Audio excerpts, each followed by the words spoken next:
Assalamualaikum warahmatullahi wabarakatuh.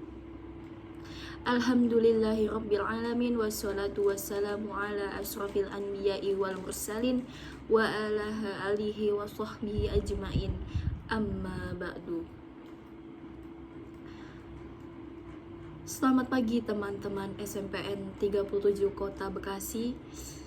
Selamat datang di dalam kajian singkat pada pagi hari ini.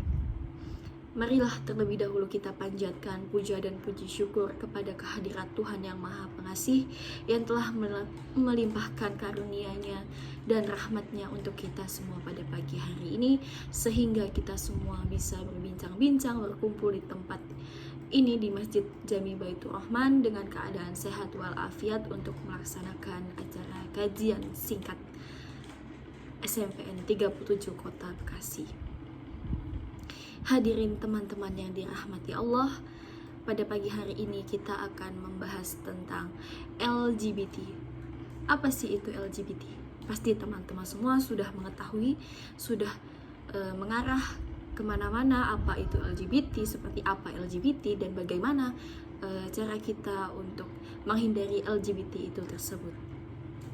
Teman-teman yang dirahmati Allah, di masa-masa remaja seperti ini pastinya kalian sudah mencarikan jati diri kalian seperti apa. Kalian sudah bisa memilah mana yang baik dan mana yang belum baik. Dan teman-teman semua pastinya sudah memiliki bekal seperti apa nanti kehidupan teman-teman ke depannya. Baiklah, untuk mempersingkat waktu, kita akan lanjut masuk ke dalam materi yang pertama, materi LGBT. LGBT itu merupakan singkatan dari gay, lesbian, gay, biseksual, dan transgender. Lesbian itu adalah istilah bagi perempuan yang mengarahkan orientasi seksualnya kepada perempuan. Kemudian gay tersebut juga laki-laki yang mengorientasikan seksualnya kepada laki-laki sesama jenis. Kemudian umumnya digunakan untuk merujuk kepada homoseksual atau sifat-sifat homoseksual. Teman-teman di sini pasti sudah mendengar cerita tentang kaum Nabi Lut. Pasti sudah mendengar semua ya. Oke. Biseksualitas merupakan istilah umum yang digunakan dalam konteks ketertarikan manusia untuk menunjukkan perasaan yang romantis, untuk menunjukkan kata-kata transgender yang merupakan ketidaksamaan antara identitas gender seseorang terhadap jenis kelaminnya yang sudah ditentukan oleh qadarullah. Kemudian contoh khutbah pada pagi hari ini kita akan membahas LGBT, teman-teman semua. Saya akan menyampaikan mengenai pandangan Islam tentang kaum LGBT, mengapa hal ini perlu kita bahas, dan mengapa hal ini penting dalam pengetahuan kita semua, terutama teman-teman SMPN 37 Kota Bekasi ini, karena teman-teman ini sudah memasuki masa remaja yang kemudian sudah balik, dan kemudian teman-teman semua ini sudah mau beranjak kepada dewasa.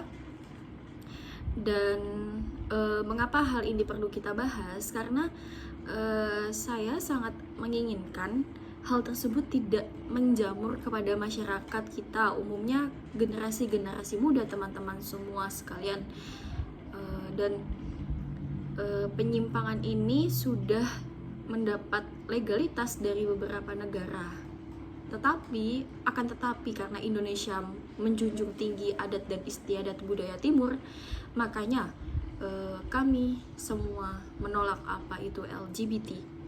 Tapi nyatanya kaum LGBT yang ada di Indonesia ini ingin melegalkan diri sebagai masyarakat yang tidak boleh didiskriminasi karena penyimpangan seksual yang mereka derita. Diskriminasi ini dilakukan oleh masyarakat luar maupun masyarakat dari internal, dan LGBT ini mendapat penolakan langsung dari semua pihak kalangan keluarga. Mereka ini perlu dirangkul, mereka juga tidak sepenuhnya menginginkan diri mereka itu menjadi LGBT, dan mereka ini sebenarnya adalah korban dari penyimpangan, dan mereka tidak sepenuhnya menginginkan hal itu terjadi kepada diri mereka semua. Malah dengan emosi yang membiarkan anak-anak kita, teman-teman kita ini terjerumus kepada penyimpangan yang semakin dalam. Hal ini pun terjadi pada kaum LGBT disebabkan oleh 3 faktor yang menyebabkan mereka mempunyai penyimpangan seksual tersebut. Yang pertama adalah genetik. Genetik ini penting teman-teman semua, karena genetik ini adalah sifat yang menular dari janin, bahkan dari teman-teman semua ada di dalam kandungan.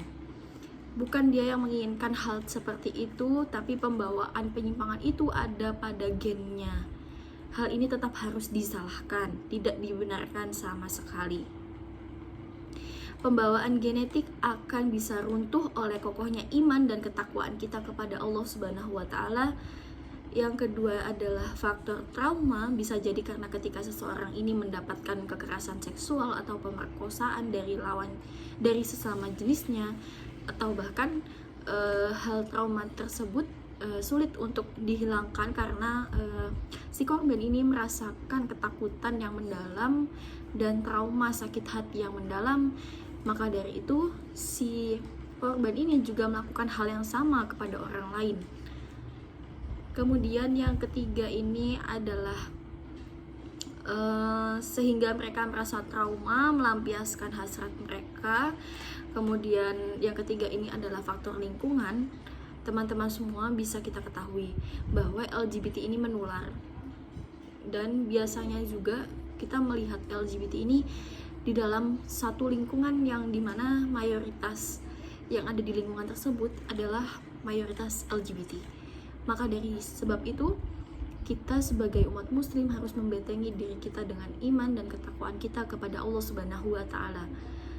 Dan bisa saja seorang LGBT ini mempunyai keluarga atau teman yang lebih dahulu melakukan penyimpangan ini, ataupun terlalu dini dan mengetahui tentang seks dan video-video porno sehingga tidak bisa terserap ke dalam jiwanya, baik itu seks normal maupun menyimpang.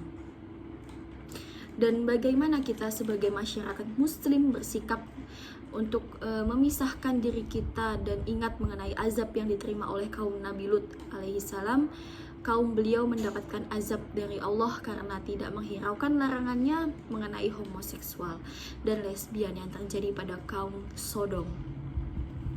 Dalam surah Hud ayat 81-82, bagaimana dahsyatnya azab dari Allah Ta'ala, sebagaimana firman-Nya, qalu ya lutu inna rasulu rabbika la yasilu ilaika fa asri bi ahlika bikhit'im minal laili wa la yattafid minkum ahadu ilam ra'ato'an innahu musibuha ma'asabihum inna ma'u'idahumus subha ilaisa subahu bikhari.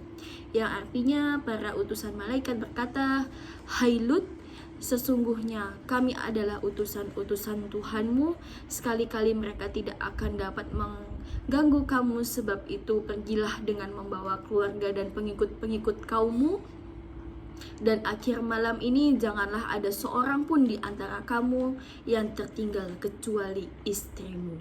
Sesungguhnya dia akan ditimpa azab yang menerima mereka, karena sesungguhnya saat jatuhnya azab kepada mereka ialah di waktu subuh, bukanlah subuh itu sudah dekat. Sangat mengerikan, bukan teman-teman? Jadi kaum Nabi Lut itu ditenggelamkan ke bumi, mereka dibalik ke bumi, mereka diruntuhkan bebatuan-bebatuan, dan semengerikan itu pada zaman Nabi Lut alaihissalam. Kemudian di ayat 82, falamma ja'a amruna ja'alna 'aliyaha safilaha wa amtarna 'alaiha hijratan min sajilhim mandud.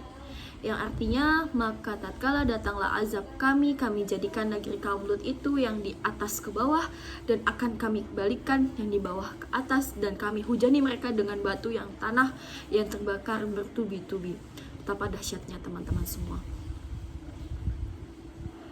Allah Subhanahu wa Ta'ala telah menciptakan kita berpasang-pasangan, laki-laki dengan perempuan, bukan hanya untuk melampiaskan hasrat seksual, tapi karena untuk kepentingan yang lebih suci, yaitu untuk memenuhi sunnah Rasulullah SAW dan mendapatkan hikmah yang banyak, pahala karena ikatan pernikahan yang suci, juga sebagai cara untuk mendapatkan keturunan, meneruskan generasi keluarga, umumnya untuk menjaga keberlangsungan peradaban umat manusia. Karena sampai kapanpun penyimpangan seksual atau hubungan seksual yang terjadi kepada sesama jenis tidak akan pernah mempunyai keturunan. Dalam surah Asy-Syu'ara, Allah berfirman, "Atatuna zukrana minal alamin", yang artinya, mengapa kamu mendatangi atau menyukai sesama jenis di antara manusia. Surat Asy-Syu'ara ayat 165. Kemudian ada di ayat 166 surat Asy-Syu'ara, wa tazaruna ma khalaqa lakum rabbukum min azwajikum bal antum qaumun adun, yang artinya, dan kamu tinggalkan istri-istri yang dijadikan oleh Tuhanmu untukmu, bahkan kamu adalah orang-orang yang melampaui batas. Asy-Syu'ara ayat 166. Teman-teman yang berbahagia, bagaimana sih kita bisa melepaskan diri kita dari LGBT? Selain kita membentengi diri kita dengan iman, membentengi diri kita dengan takwa kepada Allah Subhanahu wa Ta'ala, yang pastinya kita harus banyak-banyak waspada, kita harus menjauhi lingkungan-lingkungan buruk yang membuat kita terjerumus dengan hal seperti itu, dan juga kita harus menyibukkan diri kita dengan hal-hal yang lebih positif. Hadirin jamaah, teman-teman sekalian yang dirahmati Allah, semoga kita dan keluarga kita dijauhkan oleh hal-hal yang tidak baik seperti itu, dan saya doakan semoga teman-teman semua mendapatkan syafaat yang baik pada pagi hari ini. Sekian itulah kajian singkat pada pagi hari ini. Wabillahi taufiq wal hidayah. Wassalamualaikum warahmatullahi wabarakatuh.